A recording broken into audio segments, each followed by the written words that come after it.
good morning, everyone. Guys, let's start. Good morning, everyone. So today is our last day of the school, and we have the first class of today with Professor Julio Nessa, from Argentina. He's a very well-known specialist on labor economics in Latin America. So it's a really great pleasure to have you here, Julio. Muchas gracias por aceptar la invitación. Thanks. Well, good morning. I am going to read my conference by my English is insufficient because my working language is French and Spanish. I apologize for the mistake and the bad pronunciation.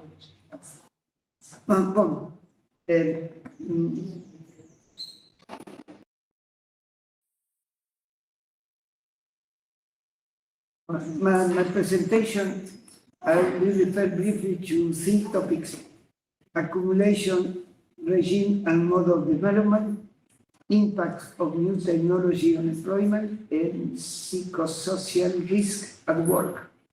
Entonces, original logic of production capitalist mode is not intensified with globalization and financialization. The new technology are going to promote other change in employment, and the intensification of work has an impact of the psychic and mental health of those who work. Determination variable of the capitalistic production mode is not a private ownership of minor production. Determined at the wage relation that ensures the productivity of value and the generation of surplus, and the logic of production and accumulation to prevent the rate of profit from failure.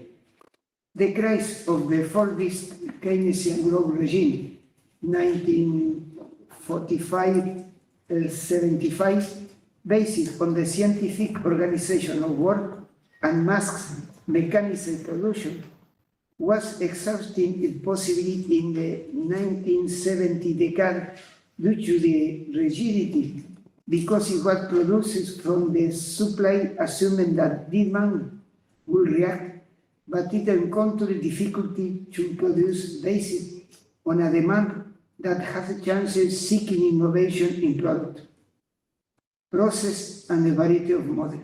The trend toward productivity work weakened due to the resistance of the worker to the demand on the work process, whose speed was determined by the speed and the conveyor belt, job in fixed position to make repetitive gestures, devoid of interest, exposed to work accident and occupational disease, caused by harsh working conditions, and subjected to the close control of supervision. All this had an impact on the productivity and quality of products, causing a slowdown in production and a drop in profit rate. The first consequences were stagnation, growing unemployment, and inflation. The oil crisis increased the situation. The central counter, the big bank, the financial institution, and the transnational company reacted when they perceived the increase in labor dispute and the fall in profit rate. They adopted a series of policies that various authors call the Washington Consensus, whose implementation gave rise to the neoliberal development mode, proposing a series of policies to reduce the role of the welfare state and the power of union, which essentially consisted of revaluation of the role of the market and free competition to increase production and achieve equilibrium, privatization of public company and social security sector, opening the foreign trade to curb inflation, and place in developing content the exportable product, and had accumulation in the capitalistic industrialized country. Promotion of the entry of foreign capital in the development context give rise to indebtedness, dependency, and reduction of the room for maneuver. The regulation of the functioning of the market eliminated rules that prevent their deployment. High tax, maximum price, break, or on import and export. The weakening of the regulatory capacity of the state and the reduction of public spending to make resources accessible and with low cost for private companies. Reduction of taxes for companies to lead higher profit margin that will be used for investment and stimulated the creation of new production units and their development. Increase productivity to reduce unit cost and stimulate competition according to price and the internal and international level, which imply reducing or stopping the work of direct and indirect salaries. Once these policies were implemented, they had an impact in developing countries where the industrialization process through import substitution was weakened, opening the way to reprimandization, extractivism, and the externalization of economy, using agrochemical and modern means of production, reducing the proportion of rural wage earners and generated ecological problems. This process increased rural migration to cities that were unable to generate jobs, giving rise to marginal population near the large cities in informal conditions.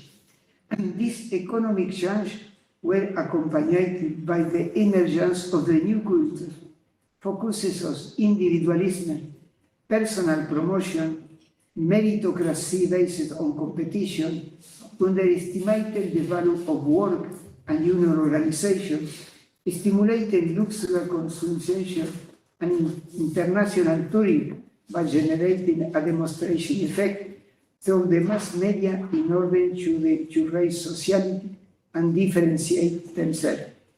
The prestige of new technology and their transformative capacity created a condition of the emergence of the determinist prophecy that the new end of work technology was going to replace work. This occurred in a changing geopolitical context. The emergence of Japan as an industrial power supported by the United States after the Second World War.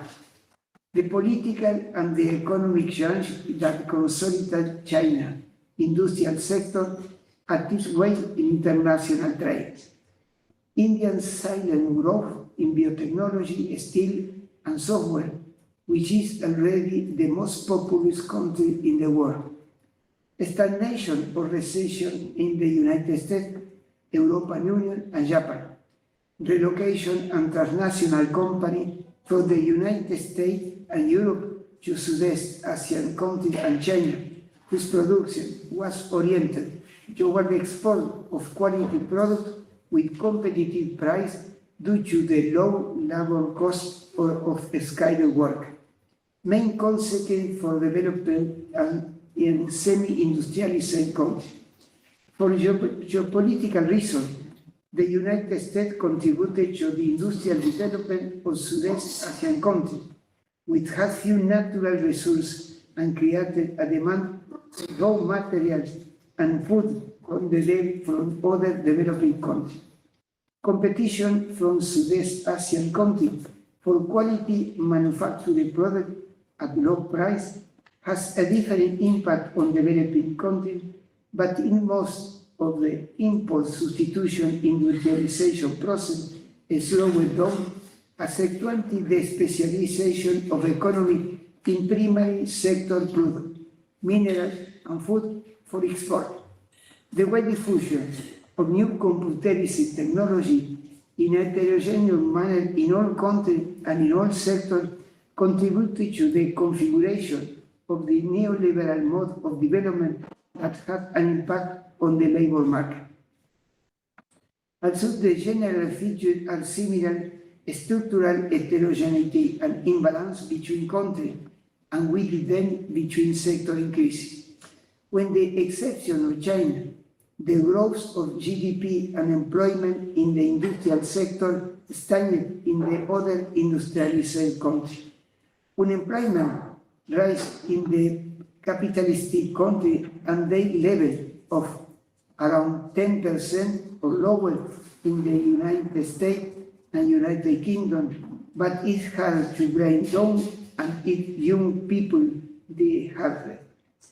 Within the economically active population of the developing countries, the employment population showed down in industry and agriculture, an increase in service, commerce, health, education, finance. The number and percentage of employment women increased due to the higher educational level, greater access to rights, and the reduction in the size of family.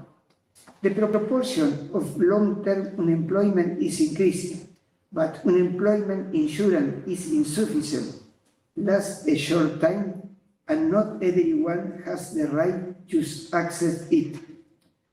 Within the employment in the labor force segmentation, processes are observed between primary and secondary markets, internal and external market, increases by the policy of physical externalization of the workforce, subcontracting, relocation, and legal externalization in the same company, among other workers with fixed-term contract and the other hand seasonal, temporary, precarious, or unregistered worker. But the universe has subsequently expanded due to the standard of the low GDP growth, structural adjustment policy, and flexibility in the use of the labor force, resulting in the unregistered work to reduce labor costs.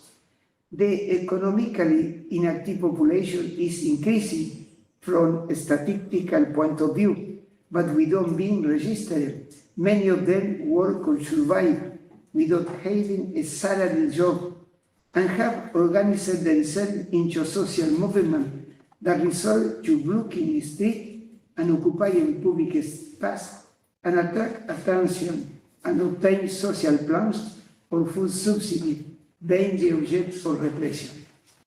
Precarious workers who have a job without the protection of labor law and social security have increased. Among them are monotributistas and self-employment workers who mostly work for company or for the public sector. They economically dependent of them, but we don't have a legal relationship of dependency. It is a type of salary relationship where the indirect salary is reduced to zero. The situation which silently spread like an oil stain in our country give rise to the precariat, while previously the visible manifestation of the result of the capitalistic mode of production was the proletariat. Public employment grows proportionally, but employment in the registered private sector does so more slowly or stagnant. Informal employment, fixed-term jobs, and other of a precarious nature are growing, as well as in registered work, monotributistas and self-employment, all of which together come to represent more or 50% of total employment. The introduction of new technology makes the problem even more complex, and a debate has been generated. Will they eliminate human work by reducing jobs, or will they change jobs? We are facing a process of polarization of qualification. Employers are increasingly demanding in terms of the level of education, and among the companies that use the new technology, a stratification has been generated. Third, highly qualified who operate the new technology well paid.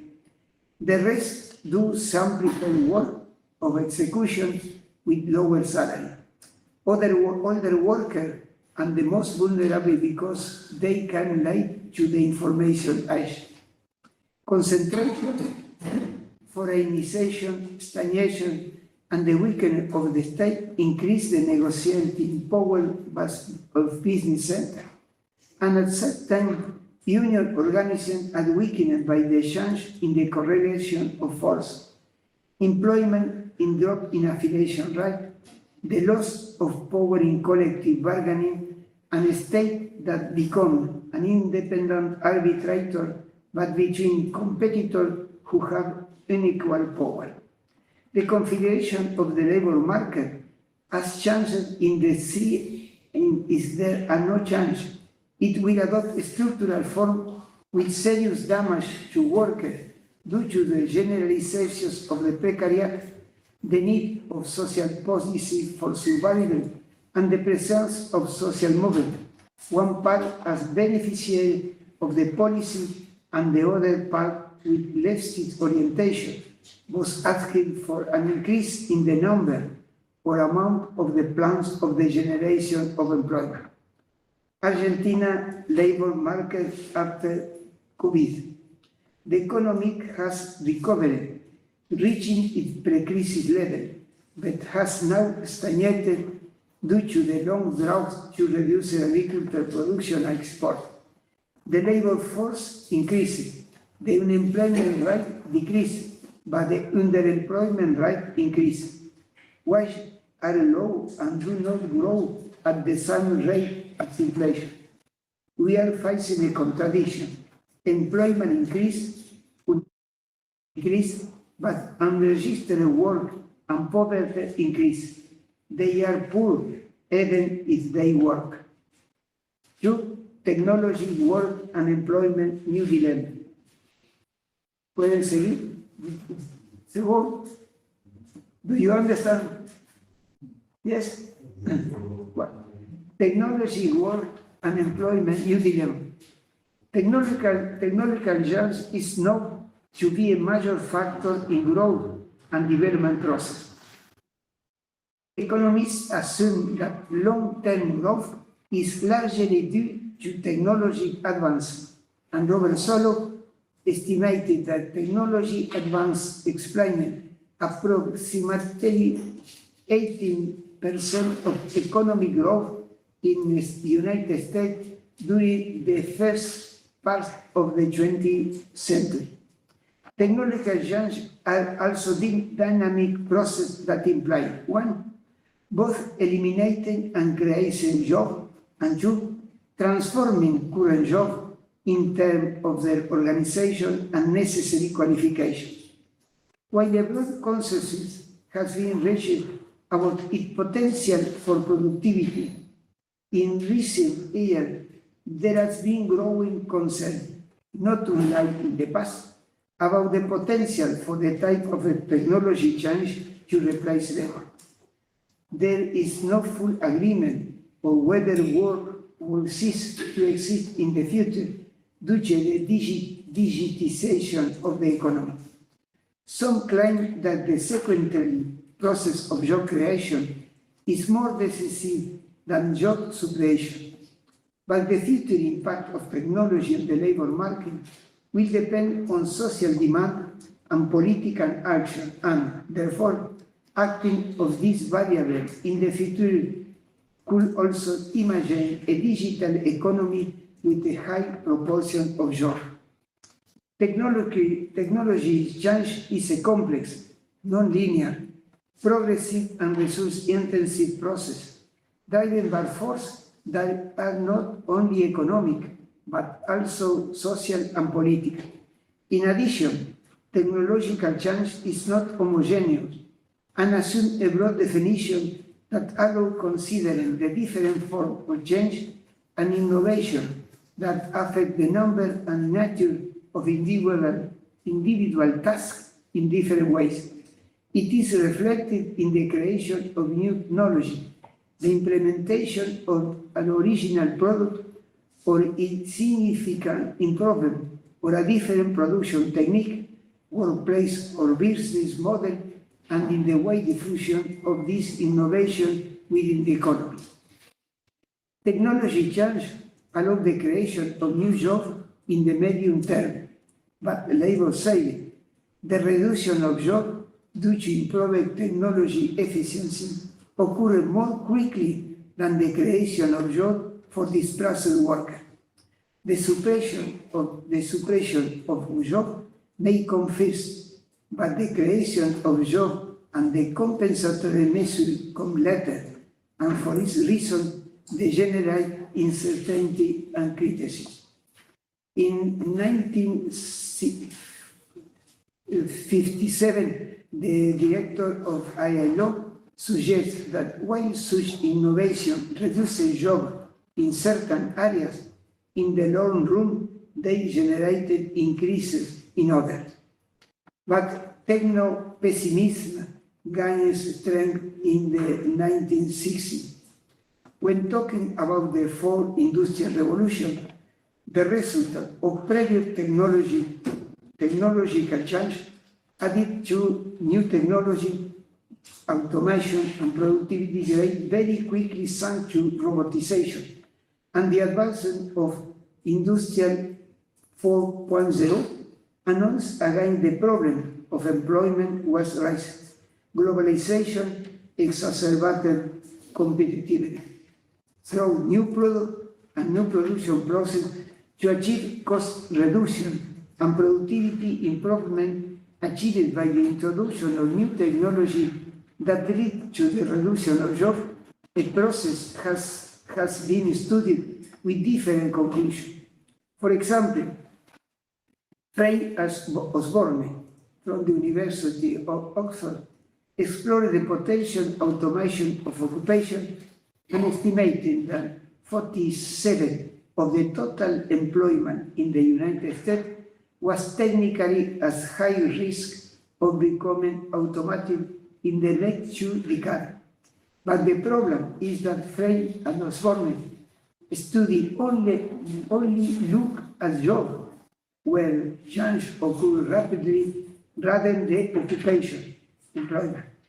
However, when analyzing particularly cases of companies that automated the process and effect of displacement of workers toward other tasks is observed, including a new division of labor, that is to say, a kind of collaboration between the worker and the machine, and not a total substitution of employment. Even from the aggregate point of view, when analyzing the employment rate of the country that concentrated the largest robotic capital in the world, we see that the increase in productivity also generates new job opportunities in complementary products and services to those that have been automatized. This leads to a review of methodology whose greatest weakness is assuming that automation replaces entire occupation or profession, when in fact it replaces a specific and concrete task associated with a particular occupation or profession. However, the automation is unlikely to completely abolish many occupations. The jobs within this will vary, and while some jobs are likely to disappear, others will only change. Added to that, adaptation to the technology revolution is likely to spread to almost all jobs, forcing most to increase the level of training in order to stay in the workforce. The perspective could be changed when thinking in terms of tasks instead of worker. A relatively optimistic theoretical vision of Acemoglu and Restrepo suggests that there is a set of potentially compensating forces. First, substitution induces an increase in productivity that expands the entire economy, giving rise to a greater demand for labor in non-automated tasks. Two, automation allows a greater accumulation of capital investment, stimulating the demand of labor in the production of goods that incorporate technology. Three, it is observed that technology operates not only on the labor factor, but also in the capital factor. making it more productive, which would also push up the demand for labor. In fact, traditional macroeconomic model, far from predicting misfortune sunk to the incorporation of innovation, maintain that in the medium term, technology that improve productivity end up increasing labor demand. Digital transformation will change the nature of tasks more than job and will require more interaction between machine and human scale. On the positive side, the growth in productivity and the need to produce infrastructure of few development could create more jobs, while robotics and new technology will bring about the emergence of entirely new activities that might even be imagined today. Automation will replace some tasks or judge in nature, but the job would not be at risk.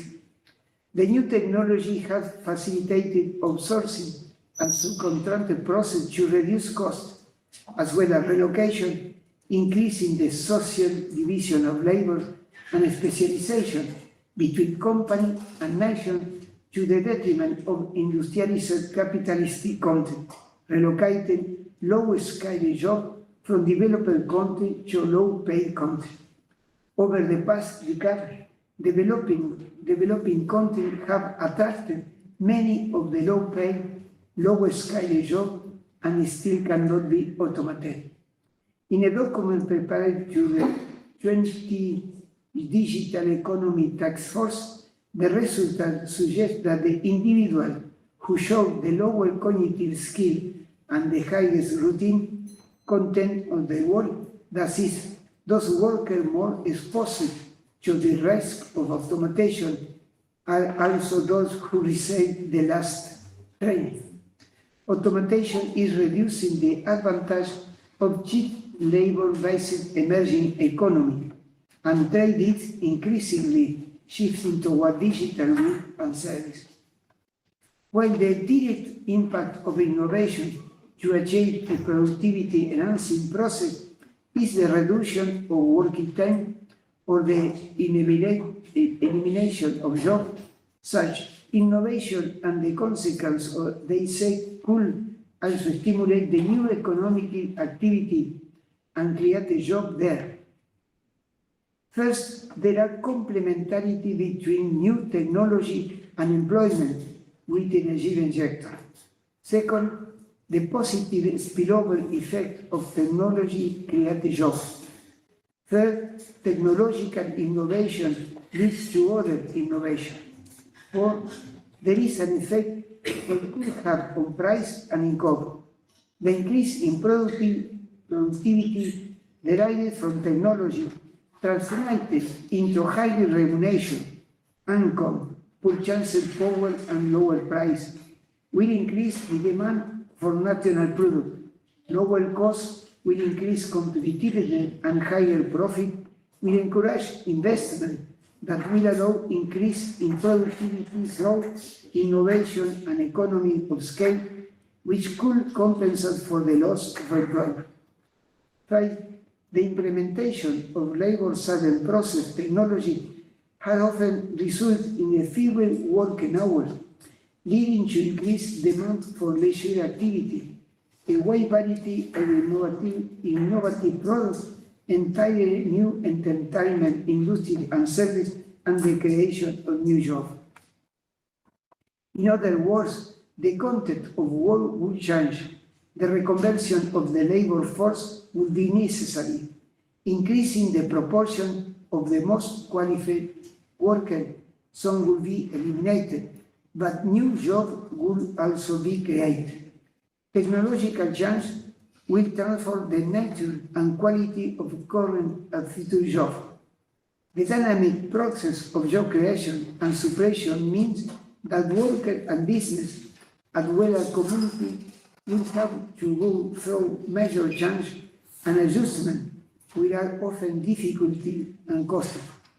Technological change can lead to further productivity gains. While in some countries the share of high and middle income job is increasing. In other, there is a polarization of employment.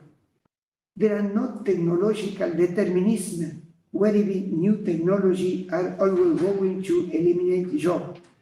But what is always going to happen is that they are going to change jobs. On the other hand, as the new technology have greater demand for qualified labor, it might happen that the most developed content repatriate company and job. For example, the new robot will be able to perform sewing tasks that until now had been a job for a skilled hand in the low-paid development countries. But new jobs will also be created. New intelligent robots and machines have to be developed, designed, built, maintained, and repaired, and require new infrastructure and facilities, as well as increasingly complex software and new institutions. The most dynamic and creative entrepreneurs will generate new products and increase their variety. They will adopt new forms of management and give rise to new jobs and combine production activity with service activity in the same company. The effect of technology change on price and income must also to be taken into account. The increase in productivity allows the reduction of unit cost, lower price, improvement in real wage derived from technology, and this will reflect in increased demand, into stimulating production, and the increase in profit rate. They can stimulate investment, leading to the creation of new jobs. The implementation of process technology that have labor or have reduced the duration of the working day allow a reduction of working hours and make possible change in consumption and life standard, a greater demand for leisure activities. The result of technology change on work and employment depend on the orientation and objective of economic and social policy and the weight that trade union organizations have in their determination. On the other hand, technological change makes it possible to increase productivity, improve quality, and by this means increase profit rate, but these are distributed more and more unequally. They show that automation fees replace routine, manual tasks, and have gradually been increasingly replacing non-routine tasks. New robot will increase the cognitive ability of the operator, who will require greater autonomy and creativity. Markets alone cannot drive this complex and just process related to technology change, and proactive policy and institutions are needed to promote and support this process: business creation, job creation, learning to use new technology. But technology change occurs in long cycle, long work, and the fast of process innovation to improve productivity and the elimination of jobs occur in parallel or are followed by fast of productive innovation carried out by new companies that create new basic goods and services that are the ones that generate new jobs. Technological innovation allows for significant increase in productivity, but it has also led to greater inequality due to the unequal distribution of the high productivity gathered from innovation between owners of capital and workers, and between different generations in terms of the level of consumption. We can slow down the development process. Productivity gains could lead to higher wage or reducing working hours, but since the new mode of development was introduced, real wage have stagnated or fallen, and there have been little reduction in legal working hours. However, an OECD study based on 21 countries in 2016 showed an overestimation of the possibility of automation current profession. He certainly estimated that about 50% of stacks are likely to be significantly changed by automation. However, he stressed that only 9% of jobs would really be likely to be eliminated by the introduction of artificial intelligence and automatic processes. 3. The intensity of work increases to the change analyzed, but it not reflected due to psychological and mental load of the work. The work process in the capitalistic mode of production must respond to an objective and subjective rationality. Objective rationality is related to the production of material and immaterial goods, of the provision of service and the generation of value and surplus value. Subjective rationality refers to the need to preserve the work health and not cause damage to its productive force. Since this living level is what creates value. There is an evolution from the program of hygiene and safety, occupational medicine toward working conditions, and currently on psychosocial risk and work finally become somatized stroke, myocardial infarction, ulcer, disturbances of the sleep and mood. The definition of psychosocial risk of work adopted in our research is the one proposed by Michel Golac.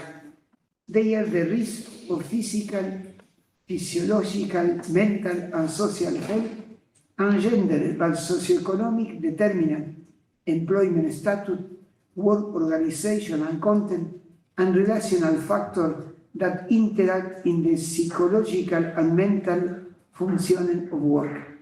We have structured an analysis of mode of the psychosocial risk and work following the orientation in 6 axes. 1.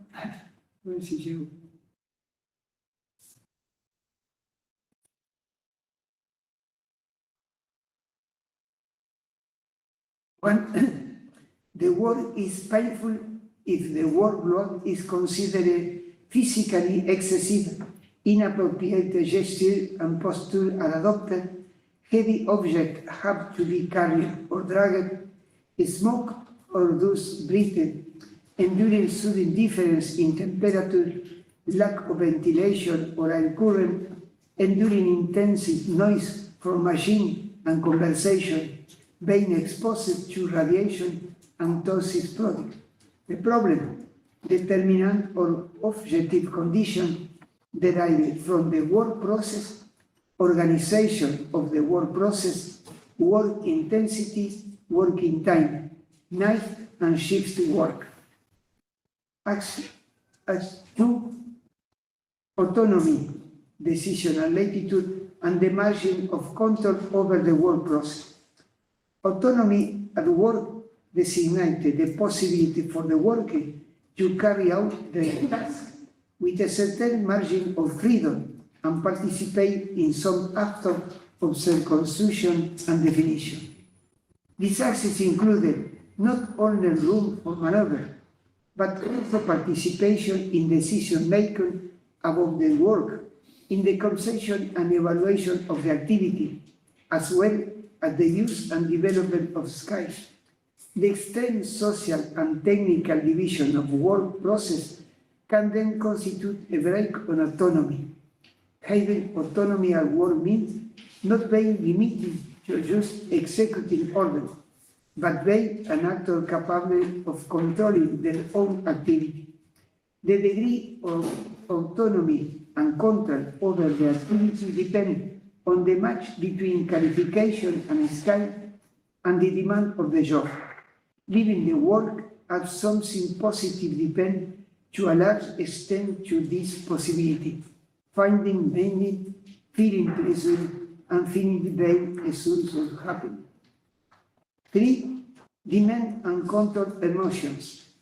Emotional demand are linked, on the one hand, when the need to contain, control, and shape one's own emotion, either on their own initiative or those co-workers, clients, or users who won't they interact, or by the imperative of the employee organization, which in order to avoid conflict can lead to lying, hiding information, not expressing opinion where there are disagreements, or feeling instant or very authentic.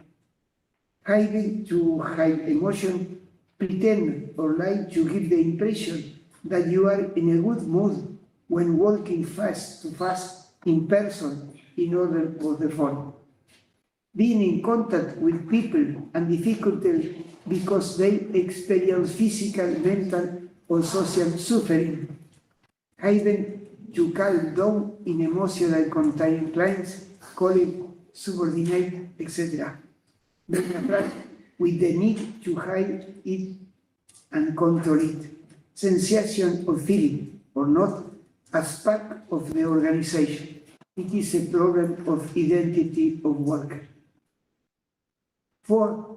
Social and work relations. Social relationships at work are multiple and effective relationships between worker, direct boss, and the hierarchy, the company of organization itself as an employer, and finally, customer and user. In the workplace, the social climate must be appropriate and stimulating for the worker to get involved. They need recognition for others, not being the object of injustice, and being inserted as a member of a work group, communicating and cooperating with others to transmit knowledge and continue learning, as well as receiving social support from colleagues, clients, or users, and technological support from both of the hierarchy. This social relationship must be examined in connection with the concept of integration, justice, and recognition, which failing fast can give rise to feeling of frustration, reluctance, demotivation, or written commitment. 5. Ethical and value conflicts. Ethical suffering is what a person feels who is asked to act in opposition to their professional, social, civic, or personal principles or values.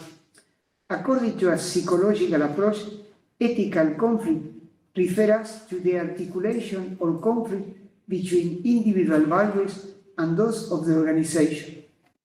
On certain occasions, workers suffer because they are victims or witnesses of acts of violence or harassment without having the possibility of courage to oppose, which violated the self-esteem and made them harassment of themselves.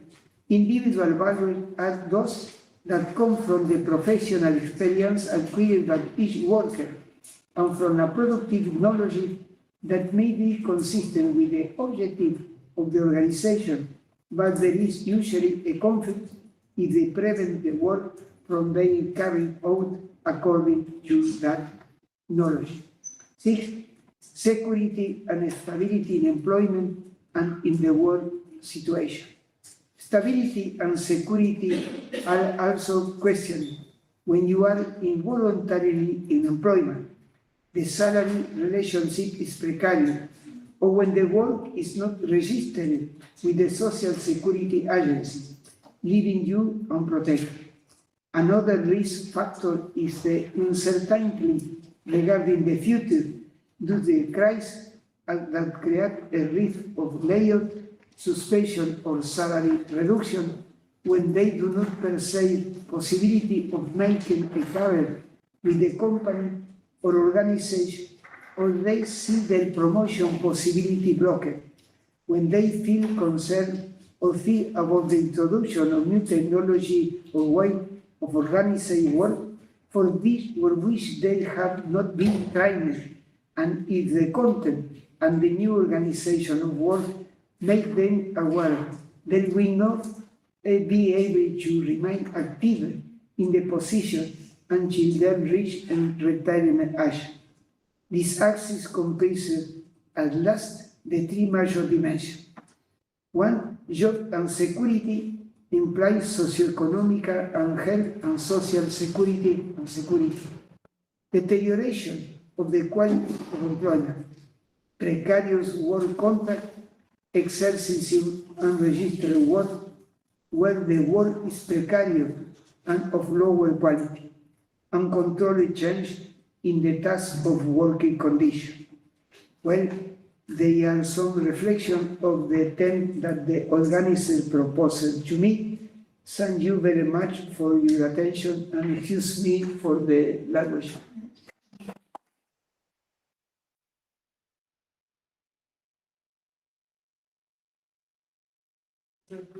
So now we open for questions. We have our translator here. Let's see. Questions, comments? There is a traduction here.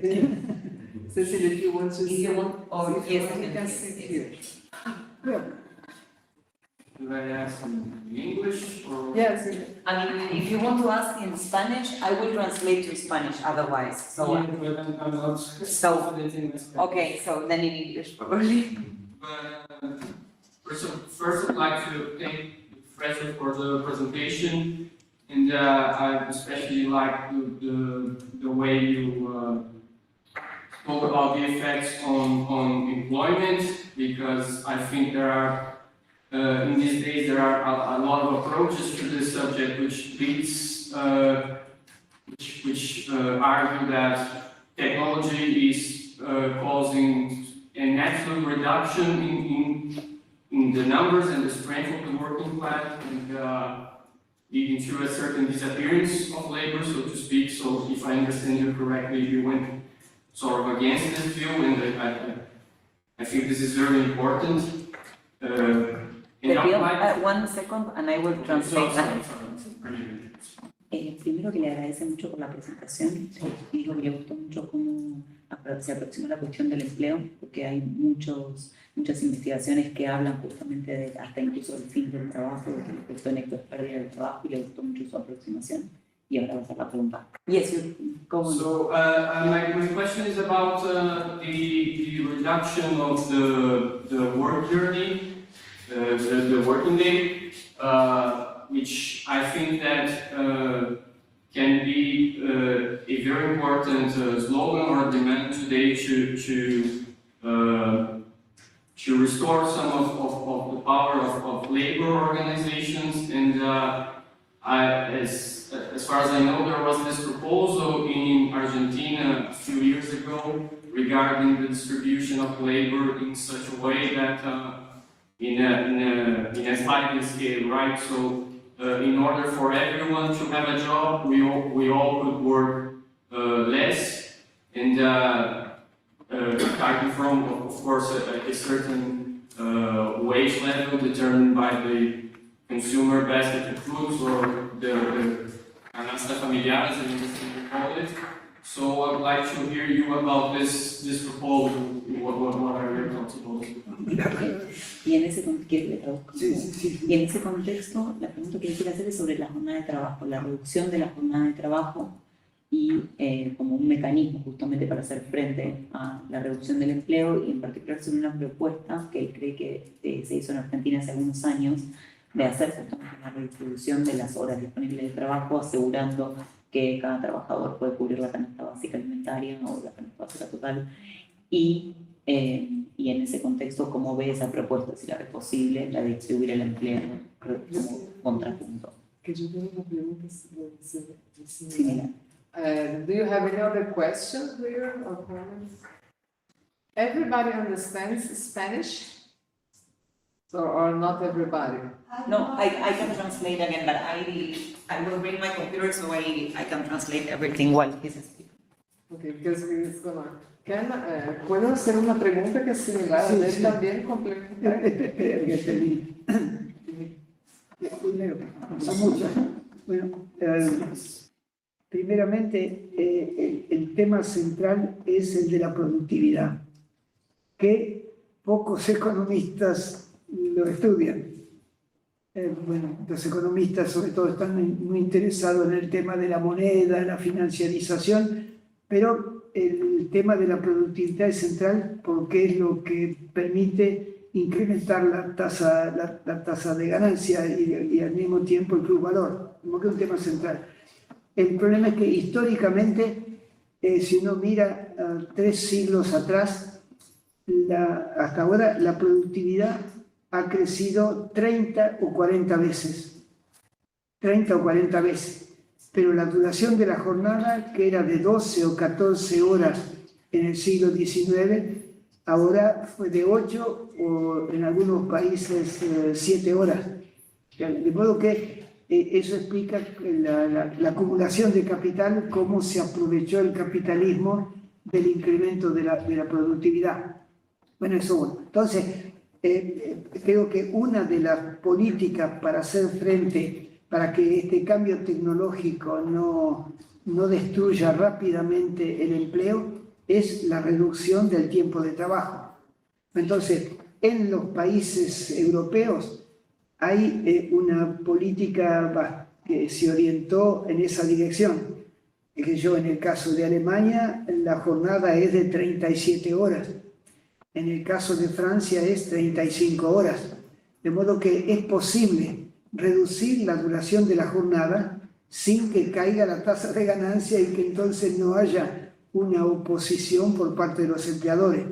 Pero eso implica un cambio en la organización del trabajo. De modo que para que se reduzca el tiempo de trabajo, hay que organizar el trabajo de otra manera. Para que las empresas trabajen tantas horas, algunos van a tener que venir antes y otros se van a tener que ir después. Entonces requiere una negociación sobre el uso del tiempo de trabajo. Bueno, entonces, en el caso de lo que usted citó sobre Argentina, bueno, no es un buen ejemplo para nada de eso, porque el índice de pobreza aumenta, cualquiera sea el gobierno, en este momento el índice de pobreza es casi 40% de la población está bajo la línea de pobreza.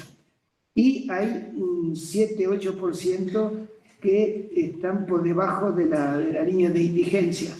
Entonces, el problema es que para adoptar una política en la materia tiene que haber recursos. Bueno, el problema es que Argentina está estancada y el Producto Bruto Per Cápita de Argentina no cambia desde el año 1974.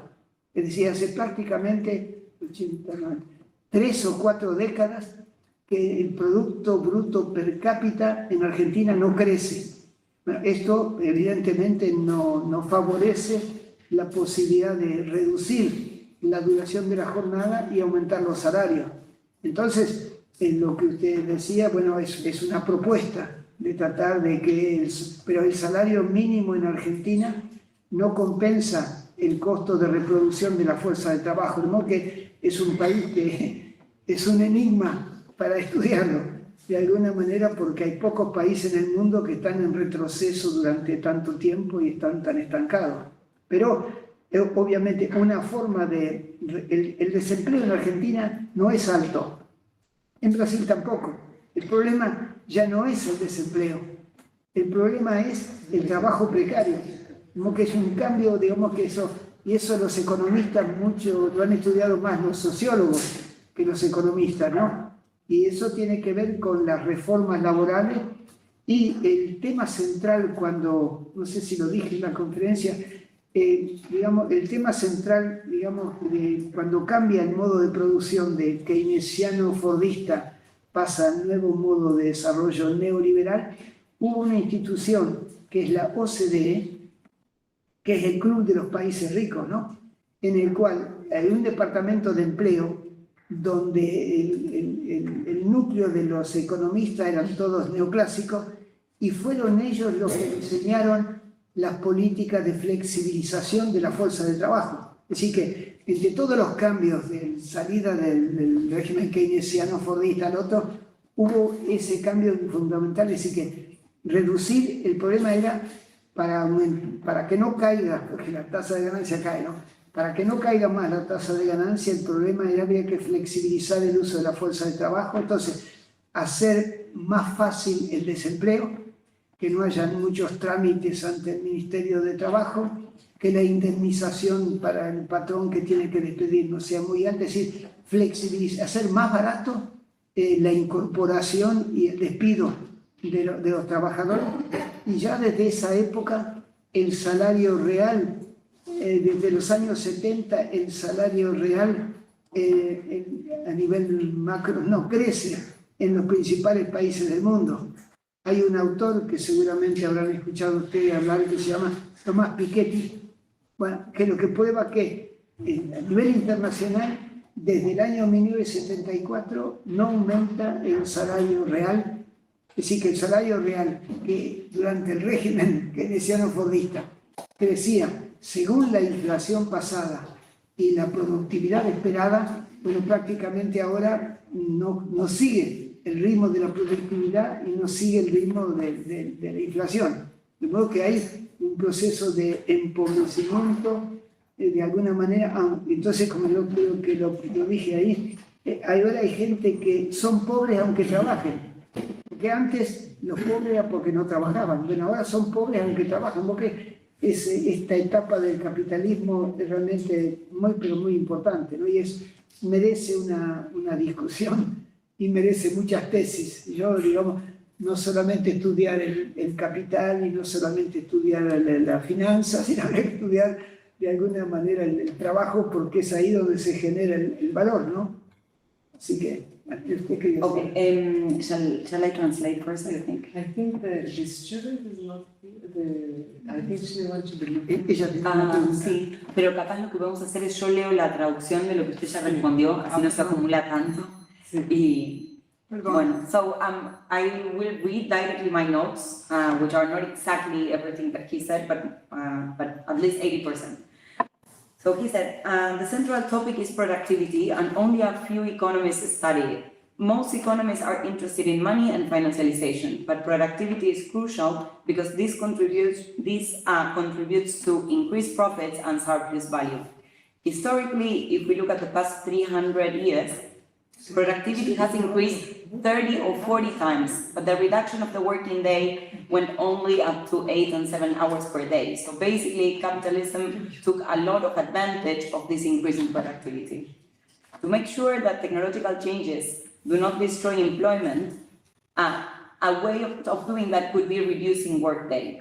In Europe, they are doing it. Germany has a 37 hours per week. 37 per week. No, per month. No, 37 per week. Yes. In Germany, they work 37 hours per week. In France, 35. It is possible to do it without reducing profit rate, but this implies a change in the organization of labor, so that work is organized in a different way, and so that workers can work less. And this requires a renegotiation. In Argentina, Argentina is not a good example of this, because its poverty index goes up. Now it's almost 40%, and it goes up regardless of the government. And in the indigenous population, it's around 7 or 8%. For a policy like reducing workday, you need resources. And Argentina's GDP per capita has not changed since 1994. It's been almost 3 or 4 decades that the GDP per capita in Argentina does not go up. This doesn't help to reduce the workday or increase salaries. The case that you described was a proposal. Argentina is an enigma. There are few cases of countries so stagnated for so many years. Unemployment is not a problem these days in Argentina, neither it is in Brazil. The main problem is precarious labor, something that is more studied by sociologists than economists and has to do with labor reforms. The change from the Keynesian and Fordist regime to neoliberal, during the change from the Keynesian regime to the Fordist regime to neoliberalism, the OECD, which is the club of rich countries, had a group of economists of labor that were mostly mainstream, and they were the ones who designed the policies of labor flexibilization. The problem was that so that profit rates don't go down so fast, they suggested to make labor more flexible, reducing the costs of hiring and firing people, making cheaper to incorporate labor, and also reduce the paperwork required to fire people. Already since the 1970s, real wages don't go up in the main countries in the world. In Piketty's work, we have proof that this is an international phenomenon since 1974. During the Keynesian and Fordist regime, real wages were going up in line with expected inflation and productivity. This has stopped. And I think I said this, but now there are poor people even with a job.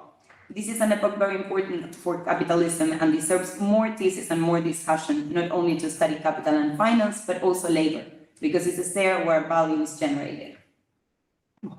Todo eso dije. Sí. Thanks very much. Well, I don't know how better to do. We can continue like one question at a time probably, so that he can remember and also that I Okay. have the time to translate. You had a question related. I have Maybe- a related question, but I should I do in English or? Or in Spanish maybe to him that, in English. in English, And I translate so that everyone understands all the time. We keep it like, even if you speak Spanish, unless you prefer to speak in Spanish to him, you speak in English, and then I translate, and then he speaks in Spanish, and I translate. So we use the same logic all the time. Gracias. De nada. No, my question is related to his question, and it's about the use of time, the uso del tiempo. Because what we see, I think in Brazil, we have a similar situation as in Argentina. Since we don't have economic activity, it's very difficult to make changes in the labor market. So what we see is one thing that you mentioned in class, that the jobs are becoming more and more precarious. So even if you have an employee from a company that before he used to have the rights for the labor contract, now they still do the same job but without a contract, so they are in the informality.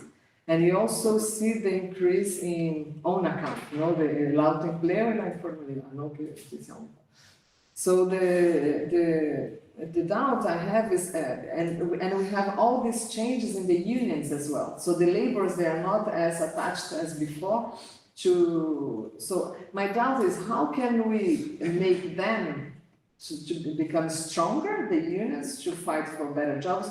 And because I think that there is this need for the change in the company, so if we reduce the time for work, so instead of working 8 hours per day, we should work, 6 hours per day. And then the companies, they have to change and they have to have slots for workers.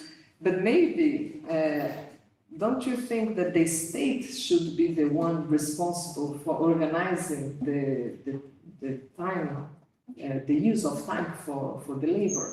This is my doubt, because I have the feeling that how can we improve and make stronger the unions when we have this very big change in the labor markets that they are being,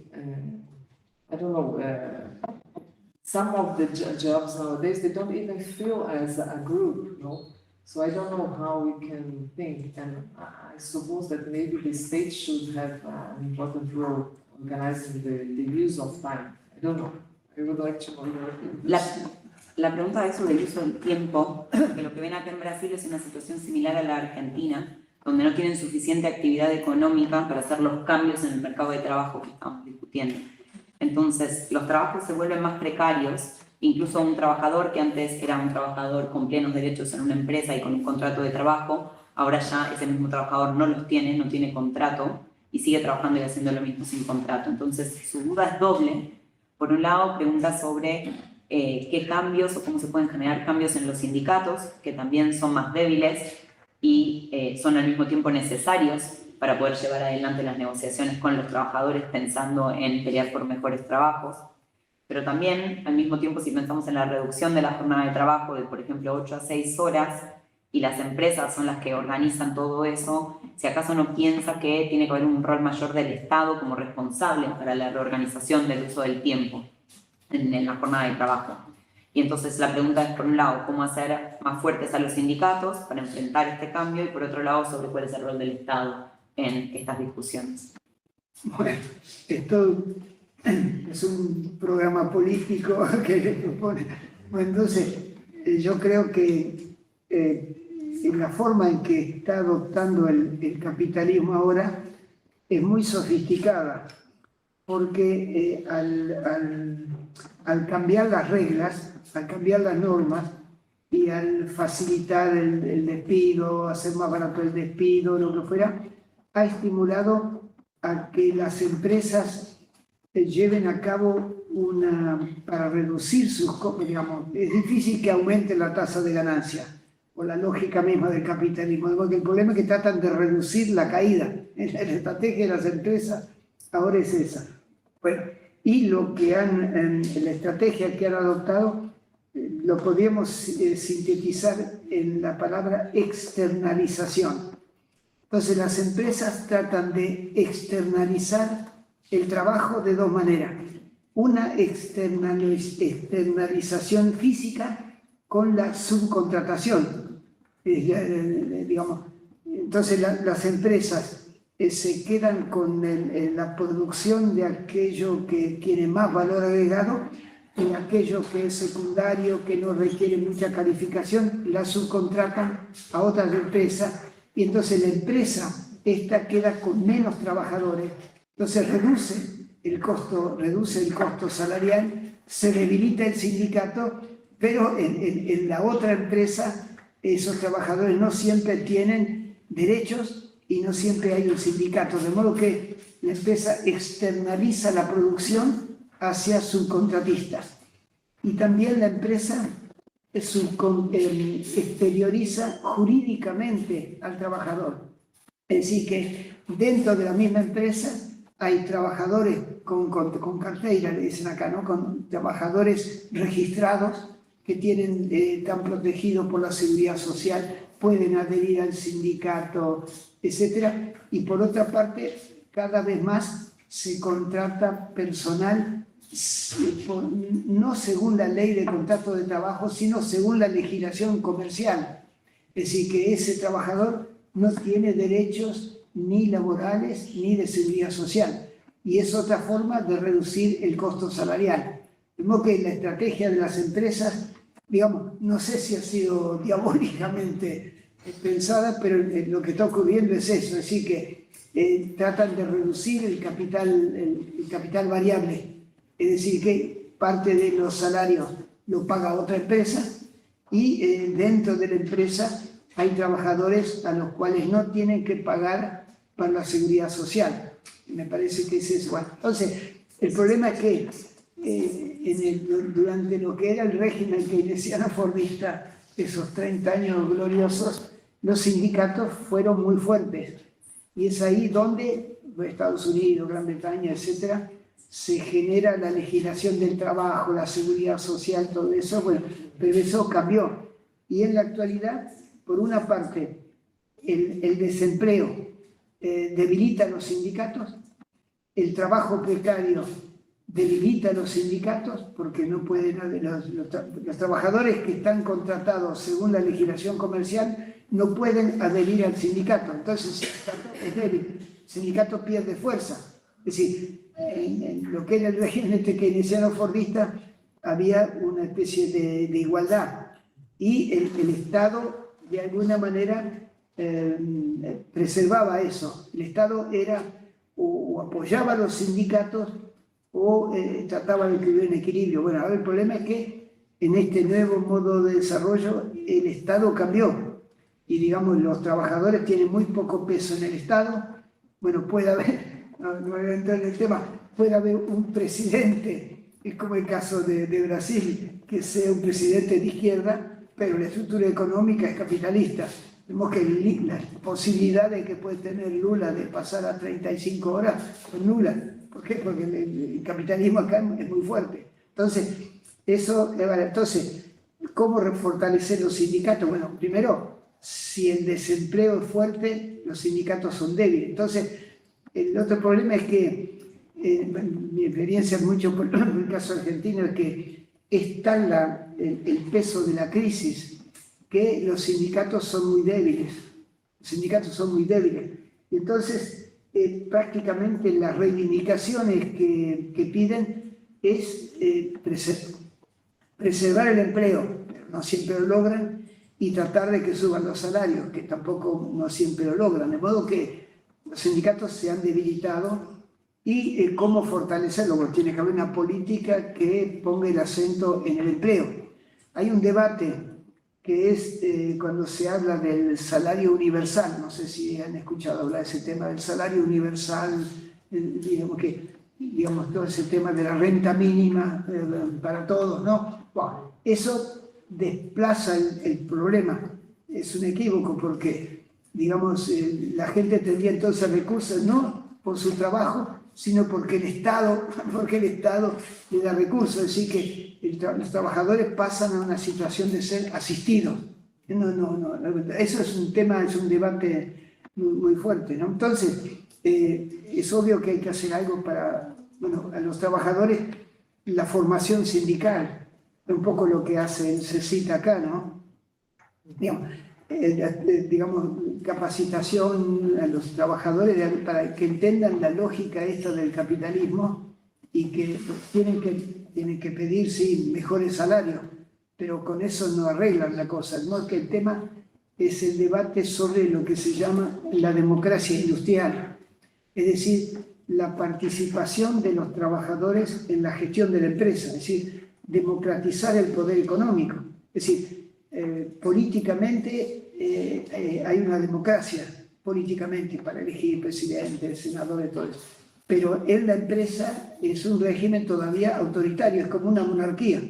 La empresa, los trabajadores no tienen el derecho para decidir sobre la marcha de la empresa, qué tipo de tecnología habría que utilizar, cómo poner el acento en la formación, la reconversión de la fuerza de trabajo para que las nuevas tecnologías no lo desplacen.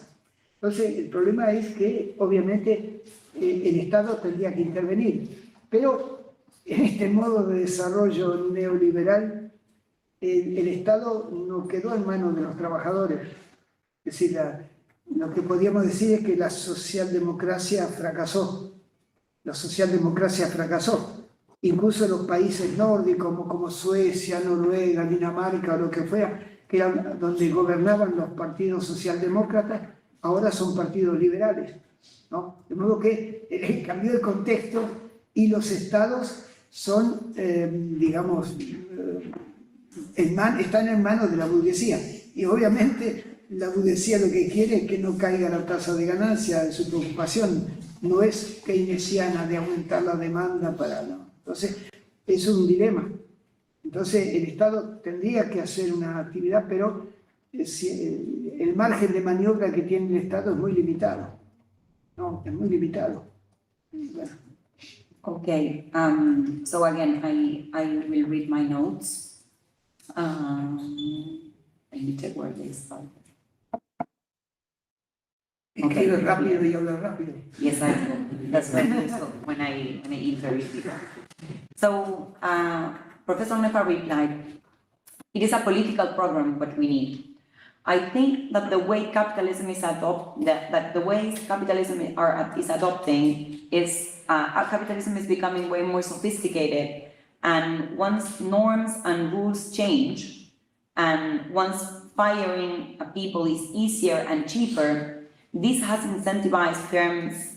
Well, it's difficult to increase profit rate given capitalism logics, so firms try to reduce the decrease of the profit rate. So these changes, what they have resulted in an outsourcing strategy. Outsourcing or externalization takes two forms. One is subcontracting. Firms keep the production of what has more aggregated value, and what does not require so many qualifications is outsourced. And this reduces labor costs and makes the unions weaker.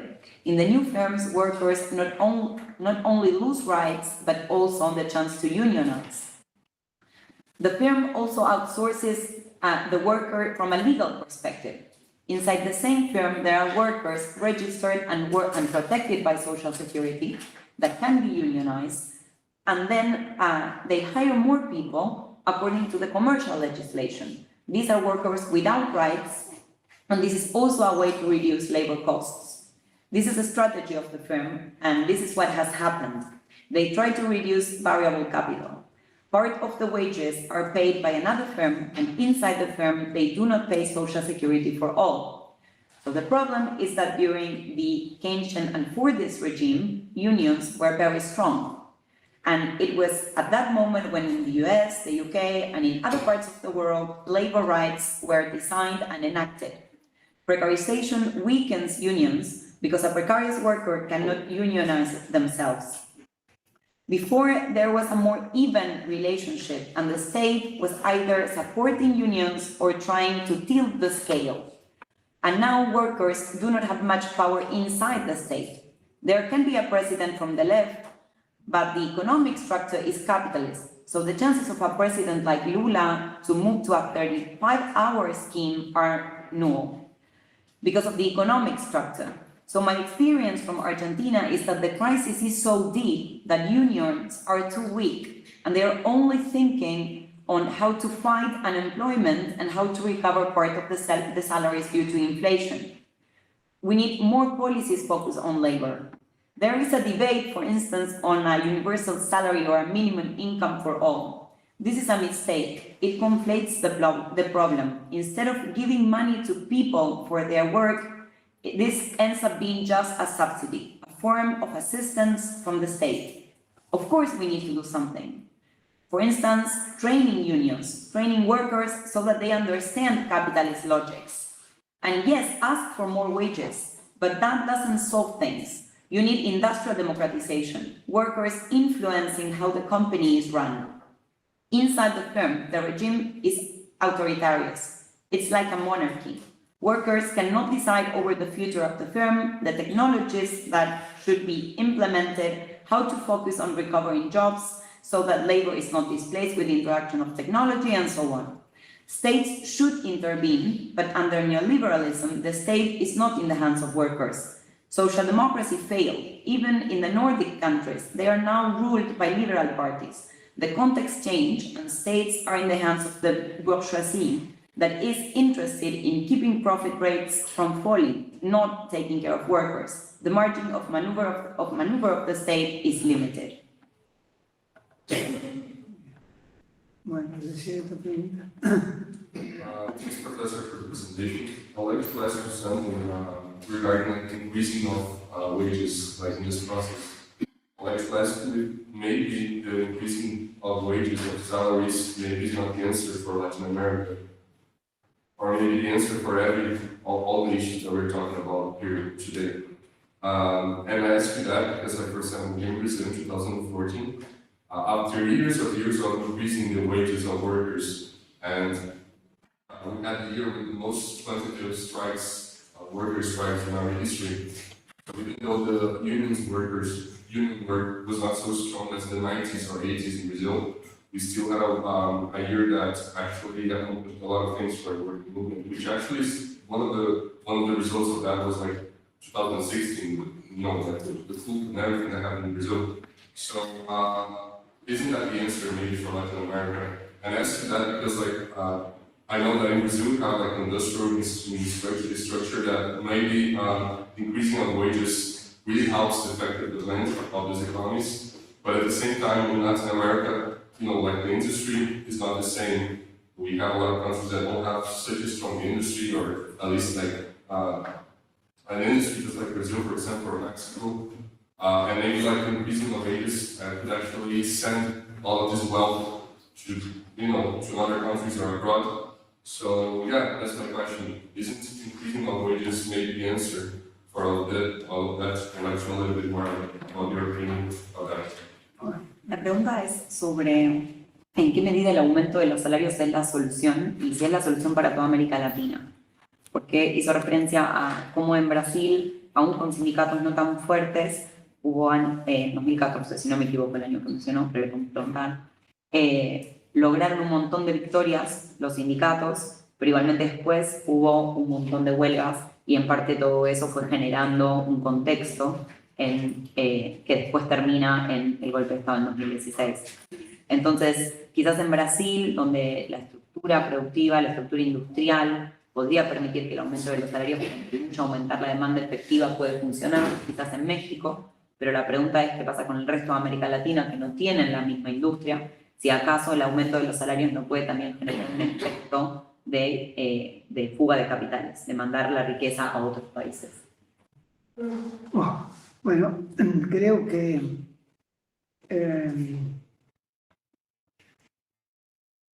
bueno, yo no conozco mucho la situación brasileña, ¿no? Pero este nuevo modo de desarrollo neoliberal debilita la industria. Entonces es un proceso de desindustrialización, de reprimarización, de exteriorización. Y eso se está verificando, no conozco bien el caso de Brasil, pero en el resto de América Latina es eso. Y en la medida en que se debilita la industria y se fortalece el sector agropecuario o el sector minero o lo que fuera, los sindicatos se debilitan. De modo que no es que lo esté buscando por ese lado, pero la consecuencia natural es que los procesos de desindustrialización terminan debilitando la industria. Y aparte, es en la industria donde la productividad es más fuerte y por lo tanto se pueden pagar mayores salarios.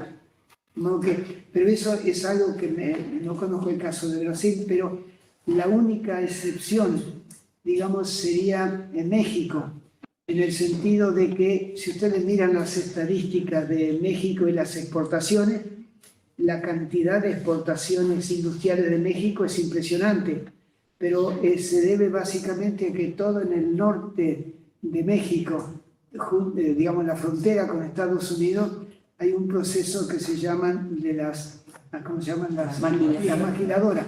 Es decir, son empresas que trabajan para el mercado norteamericano, donde los insumos vienen o de China o de Estados Unidos, ellos montan los productos, los exportan, entonces básicamente eso ha generado una relación de México con Estados Unidos pero muy estrecha.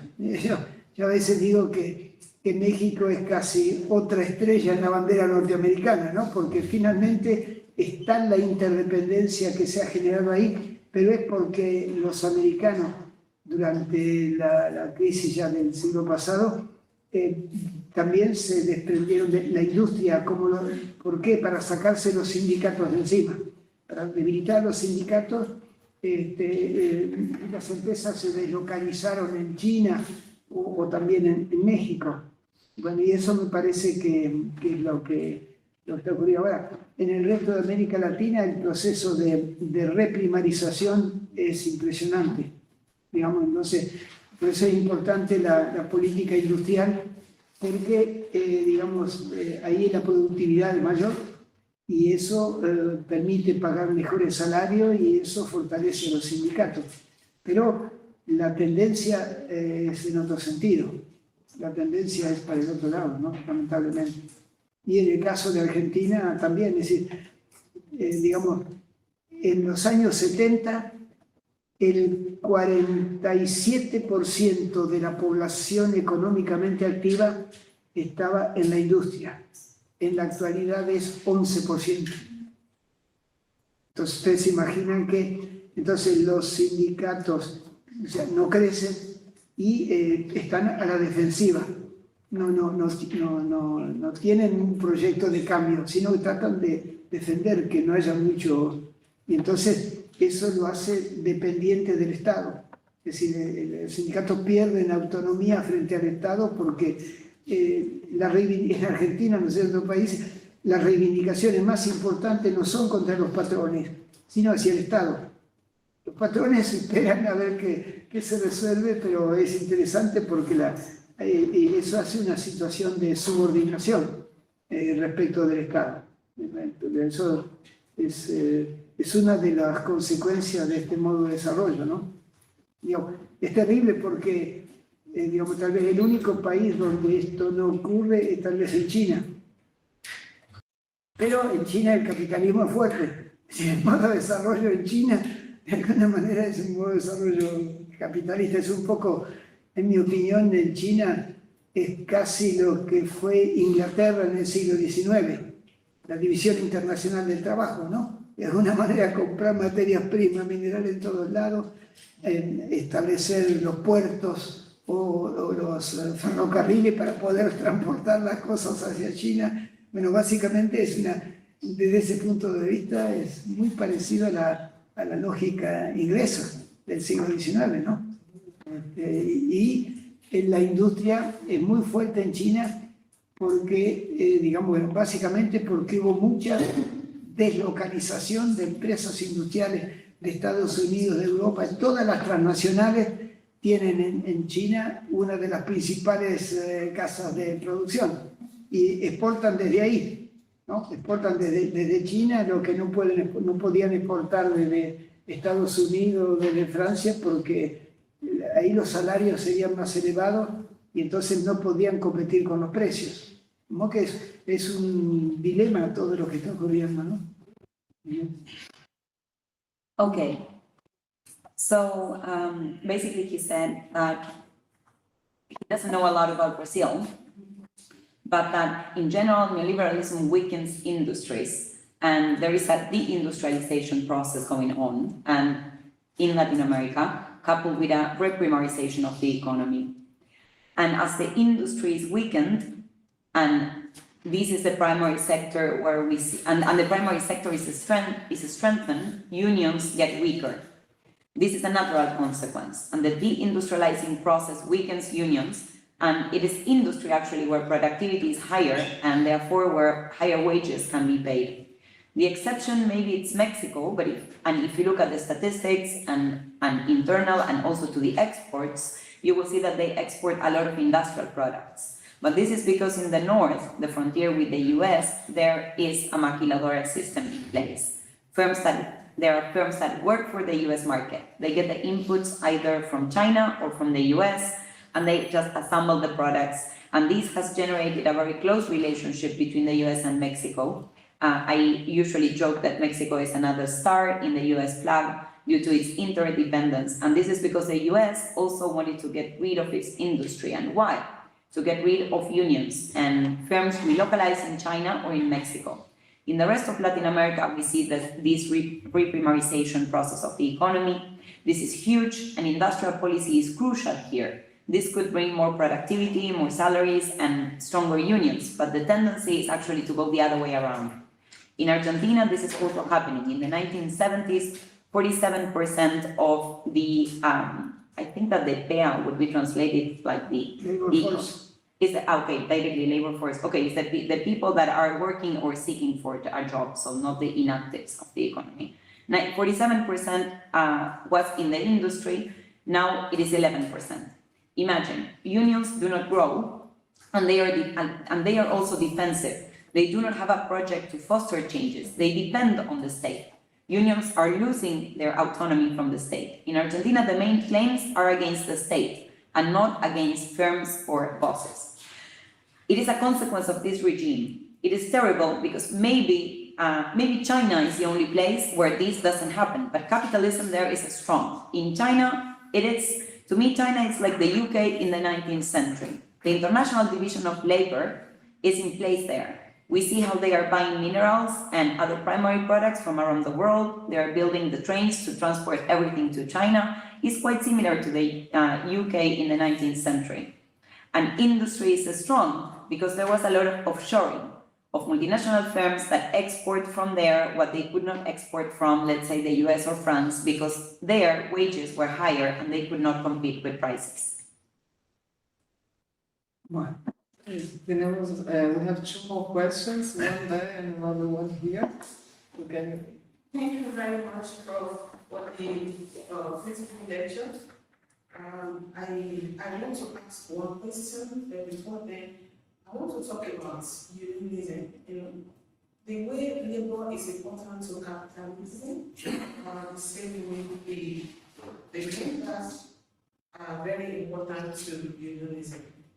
So to unionize, you need power, especially institutional power. Using that power, we discovered that in those days, the power of the union was very, very strong. But today, the power is weakening every day because it's a game of number. The number of workers you have that number to unionize, then you have the large crowd to be able to agitate for more better treatment for women. Then we discover that what is obtainable now is that the capitalists have actually developed this attitude of weakening the power of the union by terminating the appointment of most of the key people, even in the union setting, and also trying to engage in what is called casual workers. You know, when you're a casual worker, you don't have that ability to join any union, so you must speak for it.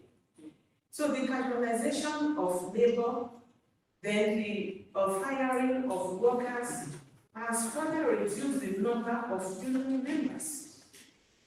Now, the problem is we have a lot of policies, but implementation of these policies happen to be the problem. According to ILO, you know, the power to organize, to associate, to form a union of your choice is allowed. But these policies are there. Most countries don't reckon with it. Because if you believe that I have the power to, or have the right to unionize, I have the right to organize, then I have freedom of expression, then you don't have to, you know, block me without any consequences. What I think that the ILO should do to help this situation, especially the member country that is members of ILO, then they should be able to implement this. And if any organization or the manager of any organization happen to fire workers at will, then they should be sanctioned. Truly, you have to go to a industrial court to protest this, and at last, probably, if you have a good lawyer, you win your case. But if you don't have a good lawyer, you don't win your case even when you are right. So something should be done to make sure that the people that perpetrate this, the capitalists that always think about themselves, but not thinking about the employers, then they have to be sanctioned. I remember in my country, Nigeria, there was a case that happened. So actually, the union leader was fired, but he followed up his case alone without even support to the end. And at the end of the day, they said the institution has to pay the workers all this money. But no sanction was placed on the manager that signed the letter. So I think attention should be paid to that. If you as an individual, as a manager, you make to pay some amount of liabilities for your firing people because of unionism, not because of service that they did not render, then I think they will begin to teach themselves sense. There is not only institution that will pay for this, but I too will have to be sensible in applying my judgment. Thank you. Bueno, en realidad más que una pregunta fue un comentario, pero seguramente usted puede comentar más sobre eso. Thanks. En primer lugar, le agradece por una hermosa presentación, una hermosa clase, y quiero hablar, y habla un poco de su experiencia en relación a la unionización en África y en particular en Nigeria, diciendo que, bueno, la manera en la cual, o sea, es obviamente que es muy importante que los trabajadores se puedan sindicalizar, pero que es necesario que haya ayuda institucional, y que el poder de los sindicatos antes era fuerte, pero que ahora se vuelve más débil día a día. Y que es un juego de números, la cantidad de trabajadores que se pueden unionizar, que el capitalismo desarrolló distintos mecanismos para hacer que los sindicatos se vuelvan cada vez, que el poder de los sindicatos se vuelva cada vez más débil, y que entre otras cosas automatizan el trabajo de las personas que son claves en los sindicatos. Entonces, que también al mismo tiempo, no solo está el problema de la automatización, sino también de la precarización laboral, y cómo esos trabajadores no pueden sumarse a un sindicato, lo cual contribuye a reducir todavía más el número de miembros que se pueden unionizar.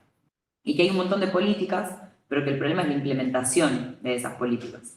Que, por ejemplo, según la OIT, hay un derecho, que es el derecho a la organización, a poder asociarse, organizarse y sindicalizarse. Pero, sin embargo, aunque están estas políticas, hay muchos países que no lo reconocen. Y que incluso, aunque puedan tener el derecho a sindicalizarse, y eso les generaría una libertad de expresión, las empresas los bloquean. Entonces, que la OIT para ella debería contribuir, especialmente los países miembros, y que tendrían que ser posible implementar sanciones para los gerentes que despiden a trabajadores por sindicalizarse. Y cuenta el caso de un trabajador de Nigeria que era un líder sindical que fue despedido, que con la organización y el apoyo lograron que la compañía le pague por haber sido despedido, pero que el manager, el gerente, no fue sancionado por esto.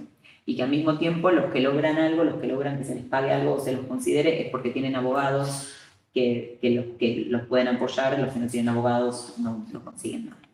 No, muchas gracias por el comentario.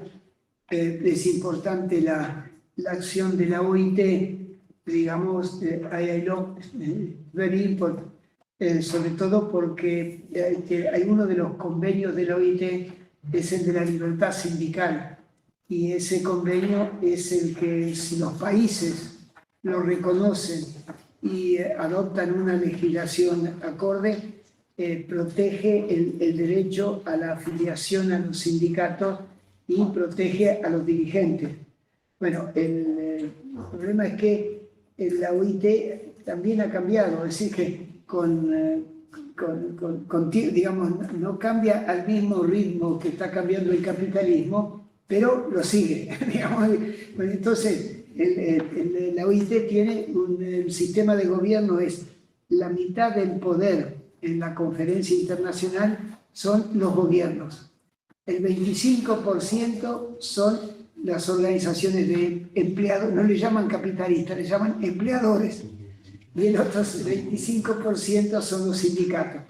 El problema es que los empleadores no cambian y en este capitalismo tienen más fuerza que antes, y los gobiernos progresivamente han ido cambiando de orientación. Si antes, la época de oro de la OIT era cuando la socialdemocracia era importante en Europa, o no quedó ningún país socialdemócrata, básicamente, en el caso de Alemania, pero está muy condicionado. Entonces, todo eso hace que, digamos, en un país como Nigeria, donde hay muchas empresas extranjeras y sobre todo las que se ocupan de los recursos minerales y demás, son muchas empresas también extranjeras. Bueno, es muy difícil lograr, digamos, que se fortalezcan los sindicatos. Y lo que usted mencionó es que a esa persona que le echaron, le pagaron, no la restituyeron a su puesto, sino que le pagaron. Entonces, finalmente, todo eso da mucha importancia a la acción de los abogados. Creo que los abogados que defienden a los sindicatos en algunos países es un grupo muy fuerte, pero básicamente se ocupan de reparar los daños. Difícilmente pueden cambiar la situación. Pero digamos, muchas gracias por su observación. So basically, he wanted first to thank you for the comment and emphasize that the role of ILO is of utmost importance. Because it includes, as you were mentioning, an agreement of freedom to unionize. And if countries do recognize and adopt this legislation in accordance, it will help to protect the people and the union leaders in particular. But the issue is that ILO has also changed, not at the same speed of capitalism, but it follows it. ILO has a ruling system where half of the power are the governments. 25% are the organizations of employers. They are not called capitalists. And 25% are the unions. And these employers, the capitalists, do not change and have more power. And government's orientation also changed. Now there are almost no socio-democratic countries in Europe. And when most of the countries in Europe were ruled by the social democracy, that was the golden age of the ILO. And what happens now in countries like Nigeria, with so many foreign extractivist firms, is that it is hard to strengthen unions. And the case you mentioned, if you think about it, the worker was paid for being fired, but it did not get his job back. So lawyers ultimately become more and more important, and in some countries, this group of lawyers that defend unions and workers are strong, but basically they fix the damages. They're not changing the major issues. And we have a last question here. Thanks a lot, Prof, for the insightful presentation. Pardon me if I take this a bit personal, as a trade unionist, but I'm a bit conflicted again because I'm a government employee. I work for the government of Botswana as a social researcher. But out of my observation, I have realized that if we talk about especially informal employment, it's a bit difficult for to maneuver. And as a trade unionist, we end up feeling, or we end up seeing as if we are failing the masses, because truly speaking, to maneuver around the informal sector is really difficult. First of all, they hardly join unions. We don't know their numbers, we don't know where they are, but we are supposed to advocate for their rights and for their justice. And also, within the government sector, we'll be saying that we are providing enough policies and enough programs to cater for their social welfare, but in reality, I have the same sentiments as my comrade. It's there in paper, but in the real world scenario, that's not the case. So I'm just wondering on how can we sensitize this informal sector employees to know the importance of joining the unions? Because we can't advocate for people who are not there. We don't know where they are, or we don't have the numbers to really show evidence that we have these people that we are representing. So it's a very difficult one, and we will always be a bit lagging behind because we're still trying to show them and we're still trying to advocate for them. Thank you. Bueno, le agradezco un montón por la presentación y le dice que ella lo va a tomar un poco personal porque ella es parte del sindicato, ella es investigadora en temas sociales y en el gobierno de Botswana. Y hablando de la informalidad laboral, es un tema muy difícil para los sindicalistas porque muchas veces terminan siendo vistos como que las personas que le están fallando a las masas, porque pelear en contra de la informalidad es muy complicado porque incluso ni siquiera tienen las estadísticas, no tienen los números, no saben dónde están esas personas por las cuales ellos tienen que pelear por los derechos. Y agrega que, similar a lo que mencionaba la compañera de Nigeria, que aunque en el papel haya un montón de políticas, esas políticas no se ven en la realidad. Y entonces, ¿cómo hacer para llegar a esos trabajadores del sector informal, para que entiendan la importancia de sumarse al sindicato? Y cómo hacer para también pelear por las personas a las que no conocen, no saben qué cantidad de gente son y a las que terminan representando. Y que lo ve como algo muy difícil porque siente que siempre terminan llegando tarde. Bueno, thanks. Creo que, bueno, usted presentó un problema, yo no conozco su hermoso país, pero usted presentó un problema que es grave porque en los demás países los sindicatos se ocupan de los que tienen un empleo y prácticamente no se ocupan mucho de los desocupados o de los informales o de los precarios. Es decir, que está la presión, digamos, del sistema sobre el sindicalismo que están a la defensiva, y entonces es muy poco lo que pueden hacer por los desocupados, por los informales, por los precarios o lo que fuera. Es decir, que como toda esa gente queda fuera del sistema, la legislación del trabajo no los protege, no tienen seguridad social, pero el sindicato se recluye sobre sí mismo. Es la experiencia que tengo yo de varios países de América Latina. Pero bueno, pero es muy importante que los sindicatos traten de lograr que los trabajadores accedan a un empleo y que sea un empleo registrado, como se dice en Argentina, en blanco, ¿no? Que esté registrado, que tenga acceso a la seguridad social. Bueno, eso me parece que no es fácil de lograr, porque todo el sistema va en contra. Y ya los sindicatos están, no conozco el caso de su país, pero los sindicatos están a la defensiva. Digamos, entonces, apenas si pueden controlar lo que pasa entre sus afiliados para que se ocupen de los informales, de los precarios, lo que fuera, es una cosa muy difícil. Pero es muy importante lo que usted dice de que en su país los sindicatos se ocupen de eso, como que lo estimula a seguir trabajando en esa dirección.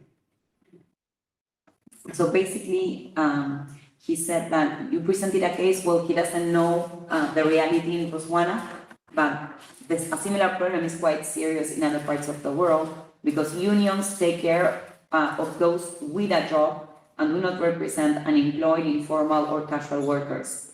The pressure of the system on the unions leads them to be in a defensive position. And it is very little what they can do for those outside the labor legislation or outside the system. The union is kind of closing towards itself, and it is, in his experience in Latin America, something that is very important for unions to fight for that more often than not end up fighting for registered labor, and they need, I'm sorry. That is very important for unions to fight for registered labor with access to social security. And this is not easy because the system goes against you and the unions are in a defensive position. They can barely take care of the unionized workers, but still what you are saying is very important and I encourage you to keep on pursuing your work. Well, I think we run out of time.